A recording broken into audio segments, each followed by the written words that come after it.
పిల్లలందరికీ కూడా స్కూల్లో ఇట్లాంటి ఎడ్యుకేషన్ ఇస్తే ఆ సమస్య కొంచెం తక్కువగా అయ్యే అవకాశం ఉంటుంది కదా మ్యామ్. ఏదైనా చర్యలు తీసుకుంటున్నారా గవర్నమెంట్ ఇట్లాంటివి నేర్పించడంలో? డెఫినెట్గా ఇప్పుడు ఇక్కడ మనకి హెల్ప్ లైన్ నెంబర్ ఉంది, 1930 అని హెల్ప్ లైన్ నెంబర్ ఉంది. ఆన్లైన్ అబ్యూజెస్ జరిగితే పిల్లలకి అందరికీ కూడా అవేర్నెస్ క్లాసెస్లో చెప్తారు. And at the same time మనకి 112 నెంబర్ కావచ్చు, తర్వాత 1098 నెంబర్ కావచ్చు, ఇవన్నీ ఉన్నాయి. అండ్ పిల్లలు కూడా మొబైల్స్ యూజ్ చేయడం స్టార్ట్ చేసినప్పటి నుంచి ఇది కొత్త ఎరా. కోవిడ్ పాండమిక్ తర్వాత కంప్లీట్గా మనం డిఫరెంట్ డికేట్స్ మనకి స్టార్ట్ అయ్యాయి పిల్లలకి.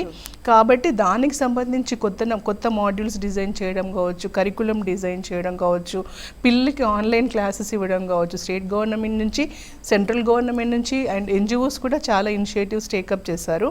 అయితే వీటన్నిటిలో ముఖ్యంగా మనకి ఏంటంటే సమస్య వచ్చినప్పుడు సో ఇప్పుడు మామూలుగా హ్యాపీ ఉంటుంది వాళ్ళకి గేమ్స్ ఆడడం. అంటే ఇప్పుడు బేసిక్గా మనకి ఇప్పుడు హైదరాబాద్ లాంటి సిటీస్, మెట్రోపాలిటన్ సిటీస్ చూస్తే పిల్లలకి ఆడుకునే ప్లేసెస్ లేదు.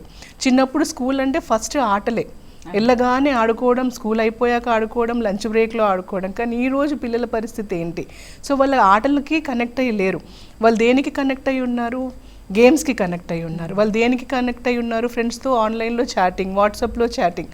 సో ఇవన్నీ ఎక్కువ టైం వాళ్ళు ఆడుకోవడం కంటే ఎక్కువ టైం వాళ్ళు ఎక్కడ స్పెండ్ చేస్తున్నారు?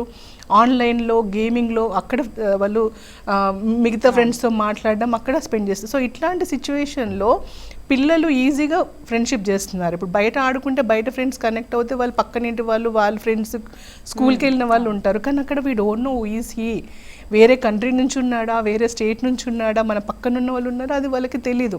సో దాని ద్వారా చాలా కాన్సిక్వెన్సెస్ పిల్లలు ఫేస్ చేయడం జరుగుతుంది.